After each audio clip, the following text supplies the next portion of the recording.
akan siyasa, sai wani dan siyasa ya zo yana habaici a malamai kawai ku zauna a malantanku ku daina saka baki a irin abin da ba ku san kansa ba kaza kaza kaza kaza. Na ce me ban san kansa ba, me ban san kansa ba.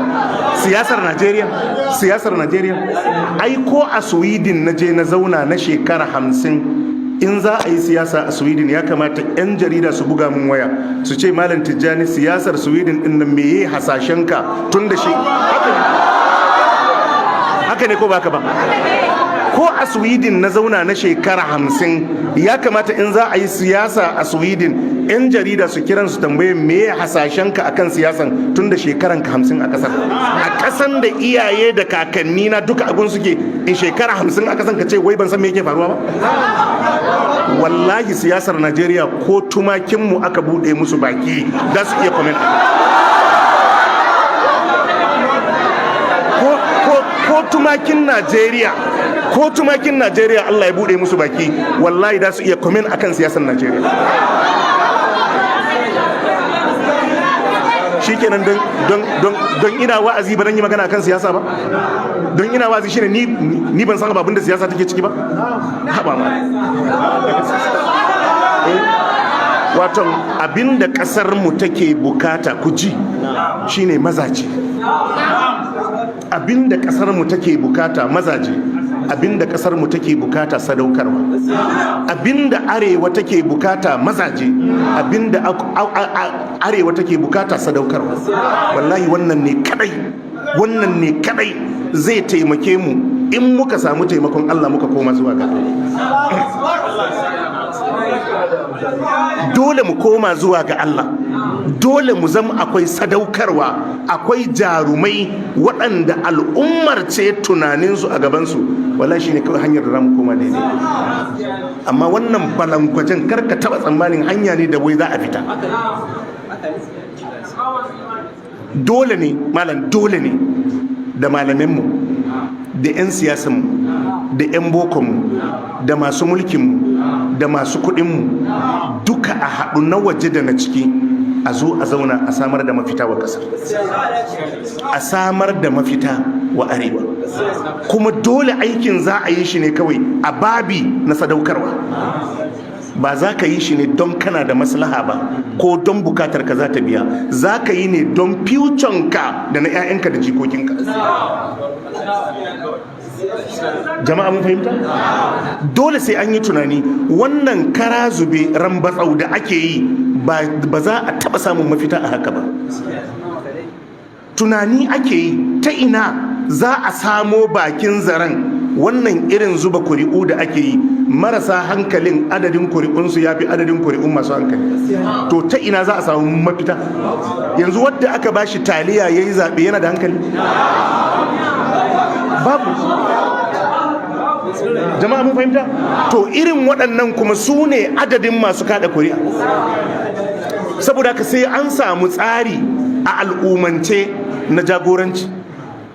Kowace jiha, kowane yanki, kowane lardi su sun san dottawansu nagartattu masu ilimi da hangen nesa wadda ba za a saye su ba kuma ba za a buɗe musu ido ba.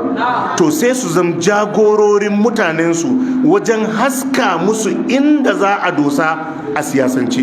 Amma a ce kowa ya yi gaban kansa, to waɗannan marasa hankalin ba za su bari a yi abin kirki.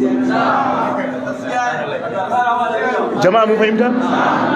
Yaro ne an kai shi jami'a, kudin da ake tura mishi ya kashe, wani ya shiga shaye-shaye, wani ya shiga bin mata, wani ya ki zama a makarantar.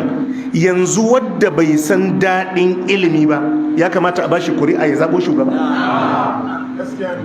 Saboda Allah, wadda za a bashi kudin makaranta ya je ya ba wa mace, wadda za a bashi kuɗin makaranta ya sayi kayan shaye-shaye, ya kamata wannan a ce a bashi kuri'a ya zaɓo mutane shugaba?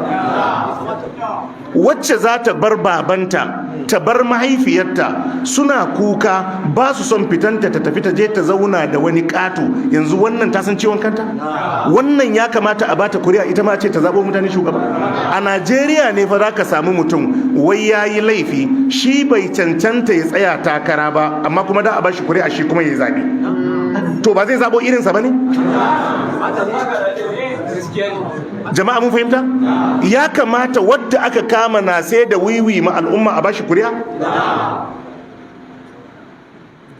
Haka ne, domin bai san ciwon al'ummar ba, ɗaya ne daga cikin mugayen mutane akan al'ummar.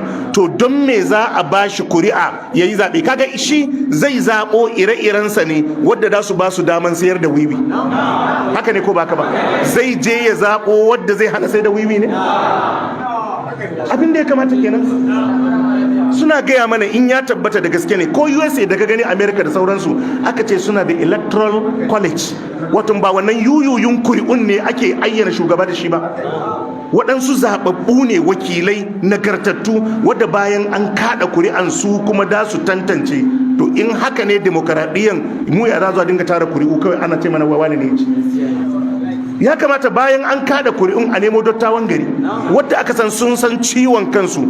To da wane ga kuri'un da suka samu, ko kuma ku fitar mana da shugaba. Ba haka ake samar da king makers ba? Idan wane ya fito, to su kuma waɗannan king makers sai su fidda waye ya fi dacewa a bisa amanar Allah da take hannunsu. Jama'a mun fahimta? Mun yi magana da waɗansu 'yan gwagwarmaya, nake ce musu ba fa ka sa kyamara a falon ka kai ta zagin mutane shine gwagwarmaya ba. Wannan sunan shi ta da kura. Gwagwarmaya shine ka motsa inda za a saurare ka, a ji kokenka kuma a biya maka bukata. Wannan shine gwagwarmaya. Amma don ka zagi wancan ta tafi a banza, ai kaga ai baka yi abin da ya kamata ba. To ba zai yiwu kuma haka ya yiwu ba sai kuna da capacity da dole za a saurare ku. Jama'a mun fahimta? Idan dai al'ummar mu ta ɗauka sai PDP ko APC ko waɗannan manyan jam'iyyu sun rere wane ne ɗan takarar senata ko ɗan majalisar tarayya ko gwamna ko ɗan majalisar jiha kafin a jefo shi gari ku zaɓa, har abada za ku yi ta zaɓa musu wadda suke so ne ba wadda kuke so. In dai sai sun cire shi daga gida tukunna su sako muku shi, ko kuma ku je ku kada kuri'a, to za ku zaɓi wadda suke so ne, ba za ku zaɓi wadda kuke so ba. Sai dai kawai in kun yi dace wadda kuma aka zaɓen mutumin kirki ne, yana da tausayin ku ya muku abin da ya sawwaka, amma dai maslahar iyayen gidansa tana gaba da naku. Jama'a mun fahimta? So ashe 'yan gwagwarmaya tashi suke a yi move, a samar da cibiyoyi, ana nazari. Yanzu a ce saura shekara 3 a yi zaɓe, to suna tunani suwa ya kamata su wakilci al'ummarsu. Ana duba wurare cikin al'umma waɗanda suka dace, ana ƙoƙarin tunanin yaya za a samar da nagartattu. Waɗannan nagartattu idan an same su, in ku za ku iya ɗaukan ɗawainiyansu ku ɗauka, in ma al'umma ne ku tallata su ma al'umma, a nemi kowace jam'iyya ce su tsaya. Amma in kuna jiran sai manyan nan sun tantance muku ne, a to kawai kuna ɓata lokacin. Saboda haka idan kun fitar da naku, duk lalacewar jam'iyya ku je ku tallata shi a jam'iyyar. In Allah ya sa aka dace mutane suka samu wayewa, sai kaga an yi nasara. Waɗanda ake ba su sabulu da omo da taliya, su kuma sai ana musu workshop kafin zaɓe. Haka ne ko ba haka ba? Haka ne. Haka ne.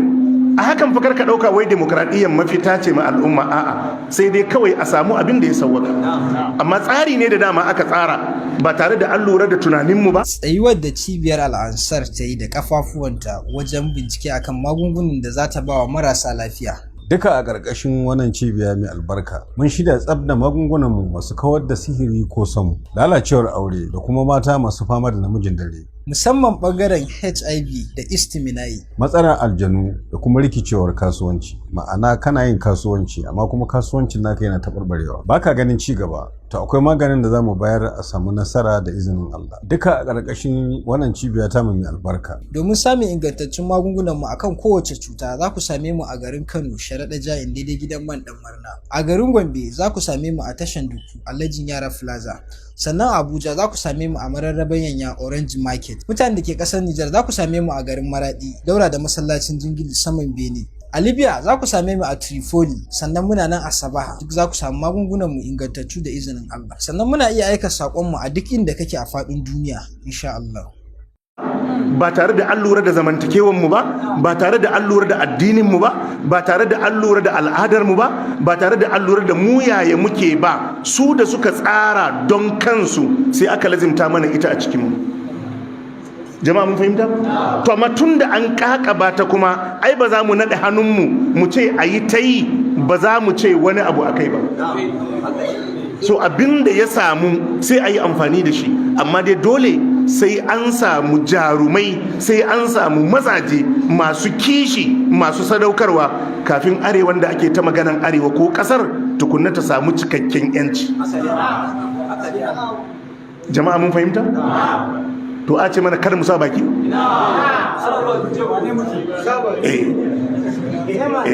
Allah ya samu dace. Allah ya samu dace.